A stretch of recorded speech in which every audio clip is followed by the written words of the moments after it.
arts and sciences, public administration, information technology, accountancy, law, and other relevant fields of study. It shall also promote research and extension service and provide progressive leadership in its areas of specialization. BukSU Quality Policy.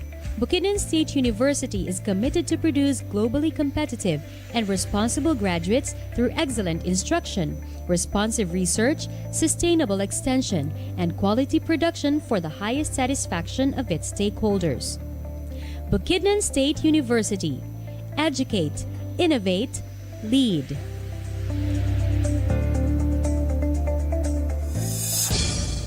This is 104.5 DXBU 104.5. This is BukSU 104.5 FM, bringing you the latest news and updates.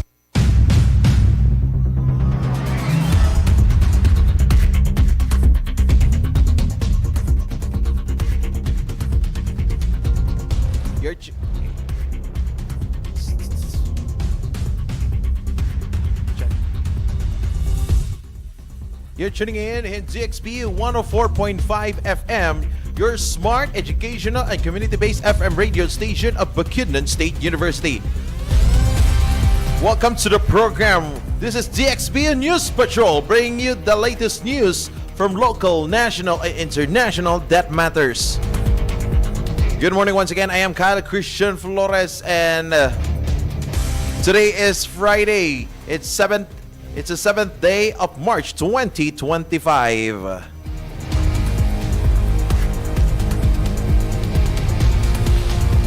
Yes, it's Happy Friday, and it's the last day of the midterm examination for our college students here at the Bukidnon State University. Once again, good morning to all the BukSU smart workforce, the faculty, the non-faculty staff, and of course, especially to our university president, to our Smart Bukidnon State University President, Dr. Joy M. Mirasol.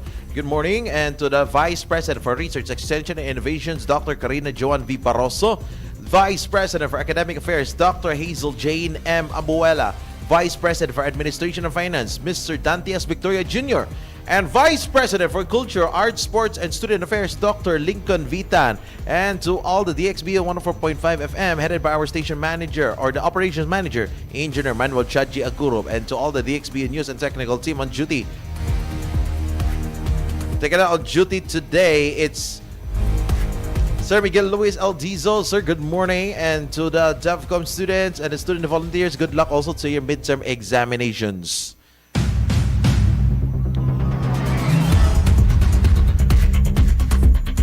Now let's start with our headlines for this morning, for this Friday morning, for our DXBU News Patrol. This is our headlines.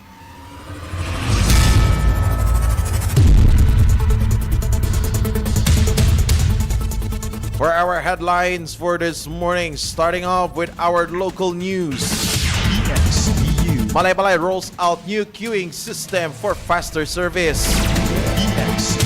BukSU boosts faculty research in-house review. DXBU. Don Carlos celebrates major project turnover. DXBU. Manolo Fortich honors achievers at the flag raising ceremony at the Manolo Fortich. For our regional news, BARM records highest record-related violence cases according to COMELEC. Bangsamoro government to establish modern mobile police outpost for Ramadan security. Bangsamoro government commemorates History Month and Budge Dajo Massacre. And Davao City completes 749 infrastructure projects from 2020 to 2024. And for our national news, President Marcos blames Cabagat Isabela Bridge collapse on design flaw. PhilHealth to settle billions in unpaid claims. DICT Secretary Ivan Uy resigns amid leadership changes in Marcos administration. Palawan Province votes for 50-year mining permit ban. For our ASEAN news, ASEAN Secretary General attends Cambodia ASEAN Business Summit 2025 Gala Dinner. For international news, man in Thailand finds snake frozen inside an ice cream bar. BukSU. Or for our sports news, Alex Iala on tennis earns wild card for Miami Open. For our showbiz news, BIR honors local celebrities for tax compliance. Details for our news for today. For our DXB News Patrol, stay tuned. This is BukSU 104.5 FM, bringing you the latest news and updates and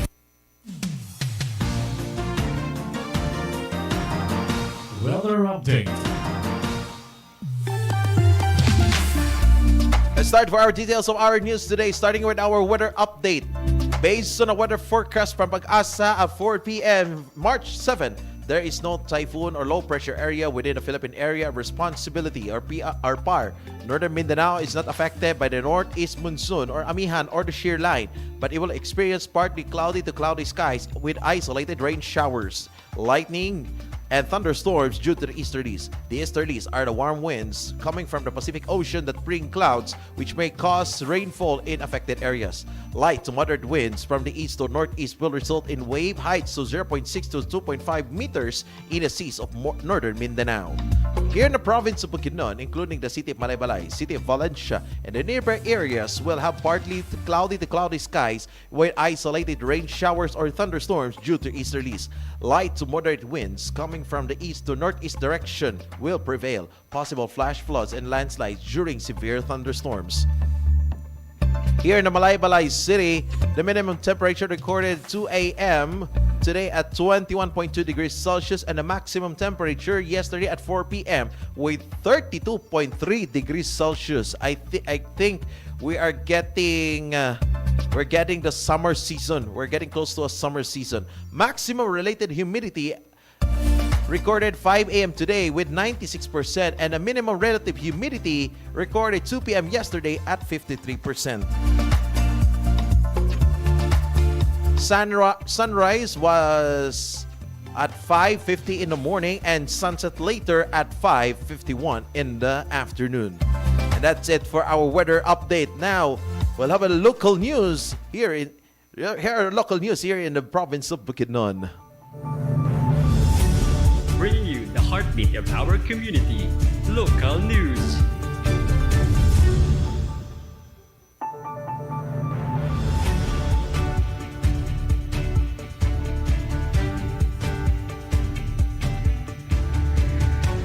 Starting off with our local news, Malaybalay City has officially launched its new queuing management system or QMS last March 6, 2025.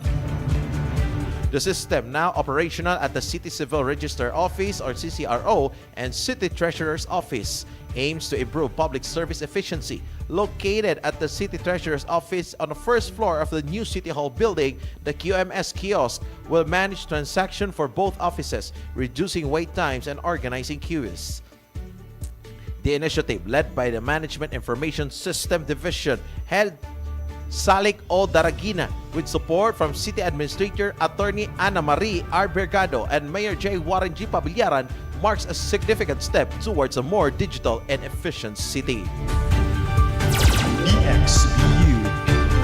Moving on to another local news, Bukidnon State University held an in-house review of curricular-based research proposals on March 5, 2025 to enhance faculty studies and align them with institutional and national priorities. Organized by the Office of the Vice President for Research, Extension and Innovations, or OVP-RE, and the Research and Development Unit, or R&DU, the event supported faculty from all campuses in defining their research. The review addressed new DBM SHED guidelines that emphasize research output for faculty advancement. R&D Director Joan M. Resenter highlighted the increased research expectations for higher faculty ranks. A record 142 proposals were reviewed in 5 sessions. Vice President for Research and Extension and Innovations, Dr. Karina Joan B. Barroso, emphasized the importance of evaluator insights for strengthening research methodologies. University President Dr. Joy M. Mirasol stressed that research promotes discovery and problem solving, urging researchers to produce impactful social research. BukSU aims to foster a strong research culture through regular reviews. BukSU. Moving on to Don Carlos Bukidnon, last March 5, Don Carlos Bukidnon marked a significant milestone with its turnover and acceptance ceremony for several key infrastructure projects led by Mayor Maria Victoria Ontanillas Pizarro, Governor Olin Roque, and Vice Governor Clyde Quino. The event celebrated the completion of vital developments. These included multipurpose buildings in Barangay Sinanguyan and Bokbok, new two classroom buildings in Don Carlos Norte, Manlamonay and Don Carlos Central Elementary School, and road rehabilitation in Don Carlos Sur. This ceremony, attended by barangay officials and educators, signifies a major step forward in enhancing public services and community facilities in Don Carlos. So congratulations to the LGU Don Carlos Bukidnon for the new structure and the turnover ceremony. I think there are five projects that have been turned over to the LGU Don Carlos. Congratulations to the LGU Don Carlos. BukSU. From Don Carlos, let's move on to the Manolo Fortich. Manolo Fortich celebrated outstanding achievements during its March 3rd, 2025 flag raising ceremony. The Sangguniang Bayan, led by Vice Mayor Reynaldo L. Bagayas Jr., recognizing Godfrey Aparicio for his quarterfinal finish at the 2024 World Pickleball Championship in Bali, Indonesia, and Del Monte Pal Seniors team for their golf championship win. Relief International was lauded for supporting the LGU's immunization program, achieving Bukidnon's highest FIC rate. The Public Employment and Scholarship Office, or PESO, received multiple awards for its service. Young footballers Ray Nathan Tauon, Vince Ezekiel Pasilan, and Rain Adam Togonon were honored for their Shield Champion title at Bangkok International Youth Cup. Loyalty awards were also presented to 12 LGU employees for their dedicated service. Sarati Binayaw, Edita Sidolor, and Maribet A. Barrio for 10 years of service. Darvin G. Abonitalia, Edward N. Cabañas, Ronald John R. Cahilia, Maria Eluna O. Chavez, Romeo V. Pagotayo, and Annalyn C. Engito for 15 years of government service. Larry May V. Salingay for 20 years of service. Eden B. Olemberio for 35 years of service, and Edita B. Salingumba for 40 years of government service. These recognitions highlighted the excellence and dedication of Manolo Fortich residents. BukSU. That is our local news for this morning. Now let's move on to our news outside of the province of Bukidnon, the regional news. Covering the stories that matter across the region. Regional News.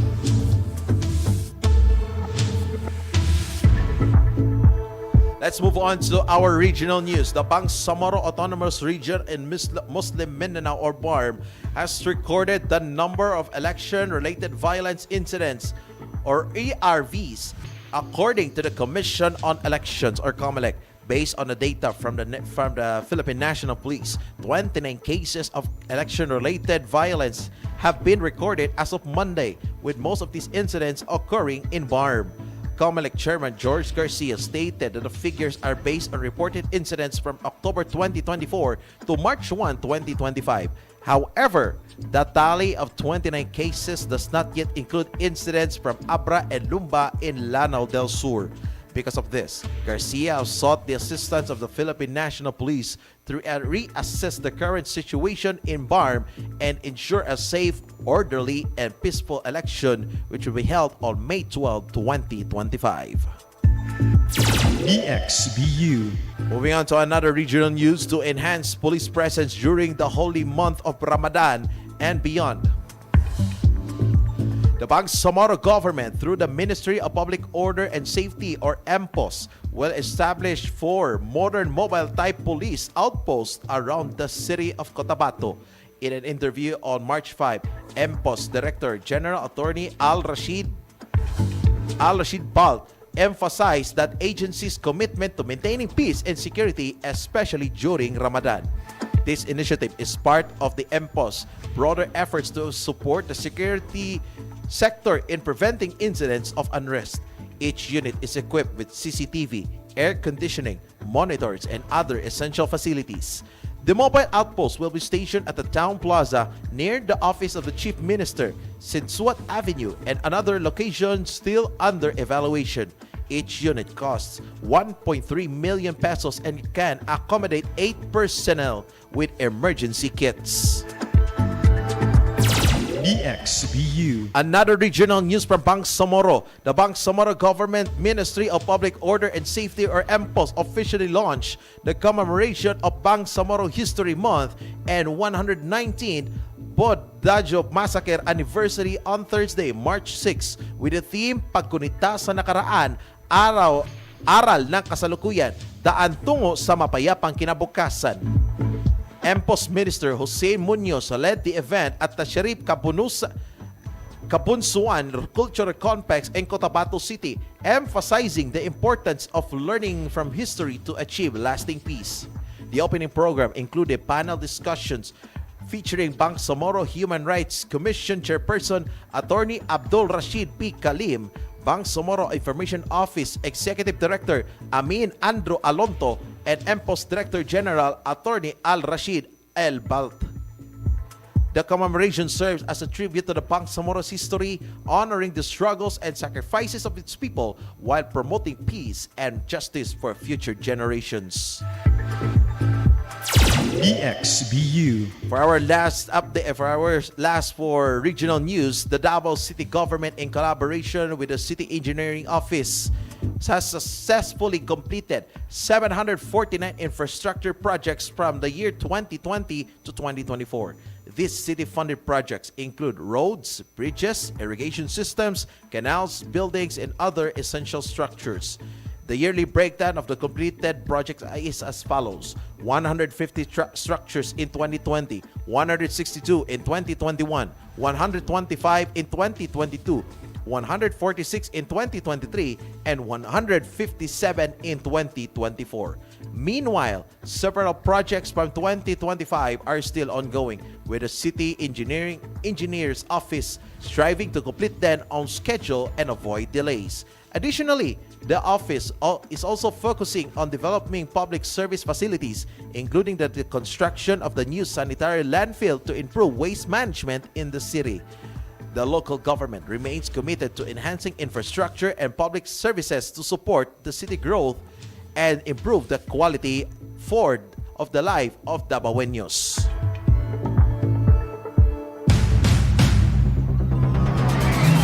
Time check right now, it's already 9:50 in the morning. Once again, good morning everybody, and good morning everyone.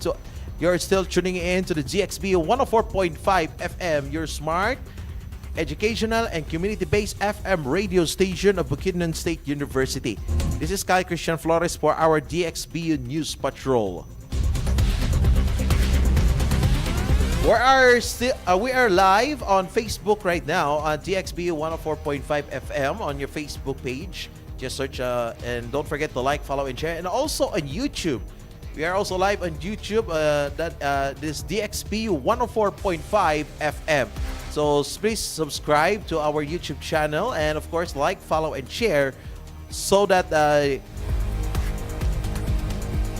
we have the latest updates here in the province of Bukidnon, the BukSU, and of course the national, the international, and of course the sports and the showbiz news every Monday, Tuesday, Thursday, and Friday, 9 o'clock in the morning, and of course the XBO Balita Patrol at 3 o'clock in the afternoon. Good morning to all the coaches, to the staff also for the upcoming intramurals, and of course the Supreme Student Council of the Bukidnon State University. Happy tuning in to the office of the Supreme Student Council and for the preparation for the intramurals 2025. And of course to our Engineer, the official publication of the Bukidnon State University, the student publication of BukSU. Good morning to the Engineer. Right, it's already 9:52 in the morning. Let's start now for our national news. From coast to coast, national news.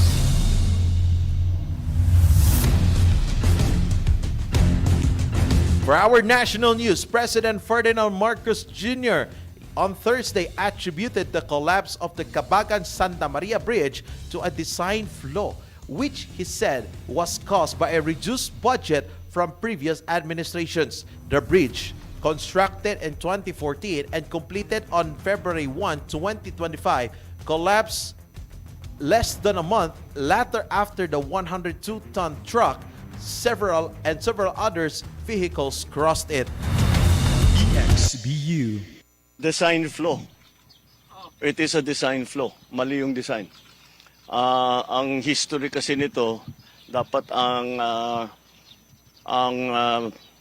funding nito was supposed to be, ang project cost nito is 1.8 billion. So binawasan to under 1 billion para makamura. Ayan, inayos ngayon, ginawa ngayon yung detailed design. Design is really weak. Dahil kung tutusin ninyo, this is supposed to be a suspension bridge, nakasabit. Ganyan yung arko na ganyan, tapos yung bridge suportado ng kable. Ito lang ang suspension bridge na nakita ko sa buong mundo na hindi kable. At That was a voice from President Ferdinand Marcos Jr. on the recent inspection at the said bridge. Originally budgeted at 1.8 billion pesos, the project was out to 900 million pesos, causing delays and structural weaknesses. A retrofit was done before its public opening due to visible tilting. The bridge was designed for 44 tons, far below from the 102-ton truck that passed through. The government was ordered an inspection of all bridges, especially those built during the Duterte administration, to prevent similar incidents. Investigations will determine accountability for the collapse. In another national news, the Philippine Health Insurance Corporation, or PhilHealth, has pledged to settle billions of unpaid claims to hospitals over the next 6 months. The organization will first address 1.1 million pesos in denied claims from hospitals due to late filing, while have accumulated to 8.8 billion pesos since 2018. Dr. Edwin Mercado, PhilHealth President and CEO, acknowledged the issues of many hospitals face with denied claims, attributing them to delays and administrative errors. The reprocessing of these claims aims to provide hospitals with additional resources for patient care. According to PhilHealth data, 30% of the hospital claims in the past 7 years were denied for late submission. Under a new policy effective March 21, health facilities will have 6 months to resubmit their denied claims from January 2018 to December 2024. This initiative seeks to reduce claim denials, improve reimbursement, and enhance relationship with healthcare providers. BukSU. Moving on to another national news, in a recent leadership shakeup within the Marcos administration, Department of Information and Communications Technology, or DICT Secretary Ivan Uy has resigned, marking the third cabinet official to step down in less than a month. President Ferdinand Marcos Jr. accepted Uy's resignation as confirmed by the Presidential Communications Undersecretary Claire Castro. Castro stated that an officer in charge would temporarily fill the position until the President appoints a new secretary. However, the reason behind Uy's resignation remains unclear, the DICT officials expressing surprise and some dismissing the news as fake news. Uy's resignation comes after a series of high-profile departures, including Jamie Bautista, who resigned from Department of Transportation on health grounds, and PCO or the Presidential Communications Office Secretary Cesar Chavez, who admitted to falling short of expectations. Both positions have been filled. This shakeup follows President Marcos' ongoing cabinet evaluation. BukSU. For our last part, for our national news, Palawan, a UNESCO Biosphere Reserve known for its rich biodiversity, has voted unanimously in favor of a 50-year ban of new mining permits. This move, supported by environmental groups and local residents, aims to protect the province from the environmental impacts of mining, including deforestation, flooding, and displacement of indigenous peoples. Currently, 11 mines are operational in Palawan, but many more mining applications are pending approval. Environmental lawyer Griselda Anda emphasized that the decision by the local government unit of Palawan cannot be legally overruled by Manila, citing the Philippine Mining Act of 1995. The ban also imposes a 25-year hold on the renewal of expansion of mining licenses, allowing existing mines to continue only if they do not increase production or expand operations. While the move has been celebrated by environmental advocates, the Chamber of Mines of the Philippines expressed concern, arguing that the ban limits the country's ability to plan its mineral resources amidst rising global demand. That's it for our national news. Let's move on to our ASEAN and international news. Connecting you to the world. World news. Let's move on first to our ASEAN news. Secretary General of ASEAN Dr. Kao Kim Hoon attended the gala dinner of the Cambodia ASEAN Business Summit 2025 last night at Sofitel Phnom Penh Phuket at Phnom Penh, Cambodia. The event brought together high-ranking government officials, business leaders, industry experts, and key stakeholders to celebrate and strengthen economic cooperation in the region. Hosted by H.E. Dr. Say Sam Al, Cambodia's Deputy Prime Minister and Minister of Land Management, Urban Planning and Construction, the gala dinner emphasized the significance of regional collaboration in driving sustainable economic growth. The Cambodia ASEAN Business Summit serves as a vital platform for fostering trade, investment, and economic resilience among ASEAN member states. Last night highlighted the commitment of ASEAN nations in enhancing regional integration and creating new business opportunities. The summit continues with discussions and networking sessions aimed at further strengthening economic partnerships across Southeast Asia. BukSU. Moving on to our international news.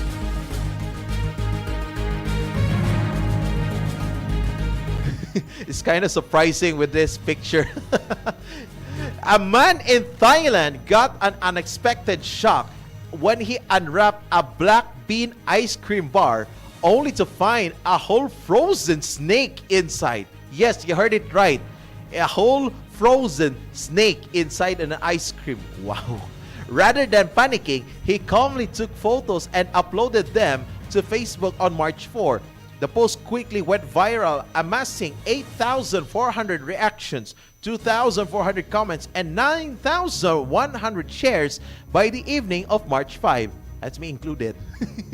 The head of the black and yellow snake was clearly visible in the ice cream. The man noted that he had purchased the treat from the street cart, while some commenters joke about the bizarre incident, calling it protein boosting or questioning if the snake would revive in the heat. Others expressed shock and disgust. Speculation arose from around about the snake species, with many suggesting it was a golden tree snake, or Chrysopelia omata as a scientific name, a mildly venomous species found in Thailand and other Asian countries. As of now, authorities are investigating this incident. Look at the snake.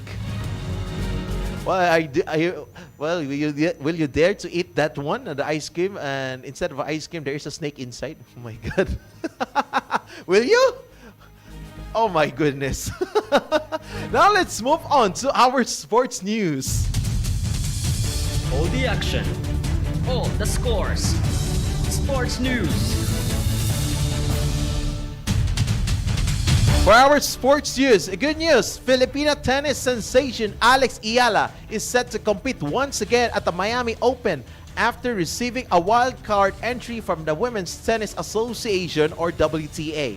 The 19-year-old rising star is among the 7 wild cards granted direct entry into the main draw of the prestigious tournament, which kicks off on March 18 at the Hard Rock Stadium in Miami, Florida. Ayala, a junior doubles champion at the Australian Open and French Open, and a junior singles champion at the US Open, is currently ranked number 140 in the WTA, with a career high number 134 earlier this year. Before heading to Miami, Ayala is competing in the W75 Trnava tournament in Slovakia, where she reached the second round after defeating WTA number 137 Leire Romero Gormaz of Spain. She now aims for a quarterfinal spot against Switzerland Valentina Reiser. Now let's move on to our showbiz update. Lights, camera, headlines, showbiz news. For our showbiz news, the Bureau of Internal Revenue or BIR has honored several local celebrities in the Philippine showbiz industry for their consistent and timely tax payments. Among the awardees were Ding Dong Dantes, Dennis Trillo, Janelle Mercado, and Vice Ganda, recognized as top taxpayers in Quezon City, also known as the City of Stars. In his welcome speech, BIR Commissioner Romeo Del Lumagi Jr. reminded all taxpayers to fulfill their civic duty by paying taxes accurately and on time. Apart from the 4 stars, Catriona Gray, Kim Chiu, Carla Estrada, Julia Barreto, Albert Martinez, and Dari Espanto were also recognized as tax advocates. This year's BIR celebration carries the theme, Buwis na Tapat, Tagumpay Nating Lahat, or honest taxes, shared success, emphasizing the importance of proper tax compliance in achieving collective prosperity.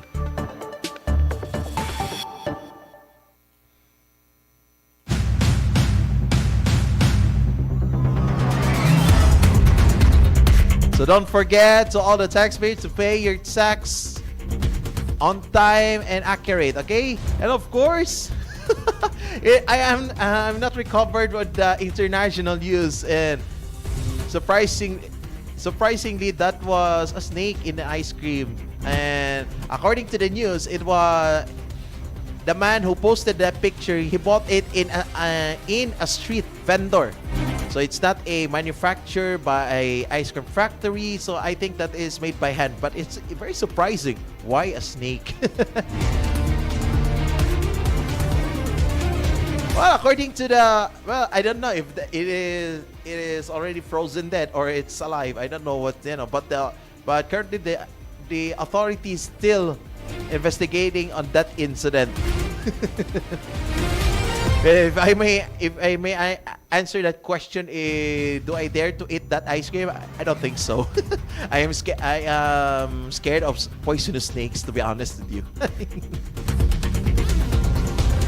All right, before we go, we have a public service announcement, especially this is a notice of meeting from the Office of the Director for Culture and Arts and Sports and Development Unit, calling all tournament directors, event chairs, and coaches.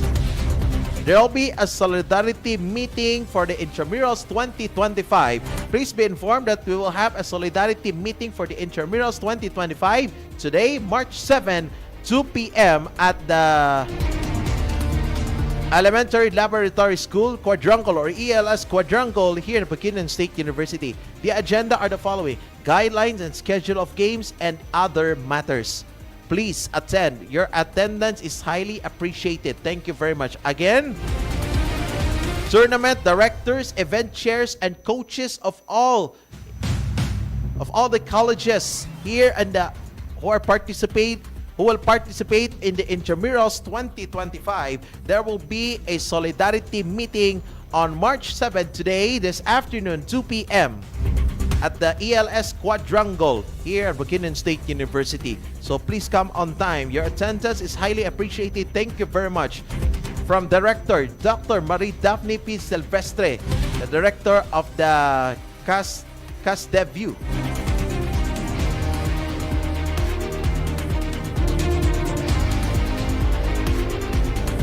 And of course, to the theater arts and also the radio drama coaches from different colleges, please attend also to the quadrangle at 2 p.m. So we will also have a meeting for the final meeting and the assignment for the rehearsals for the radio drama event which we held on Saturday. Please come at the University Quadrangle. Please inform your athletes also.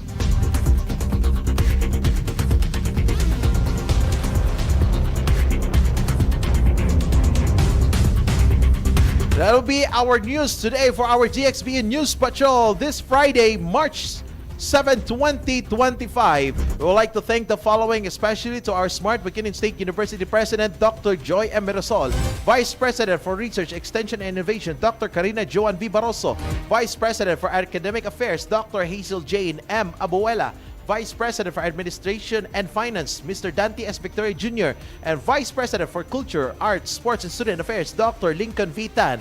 And so our DXB Operations Manager, Engineer Manuel Chad G. Agurob, and so our technical on duty today, Sir Miguel Luis L. Dizog. Sir, good morning and thank you so much for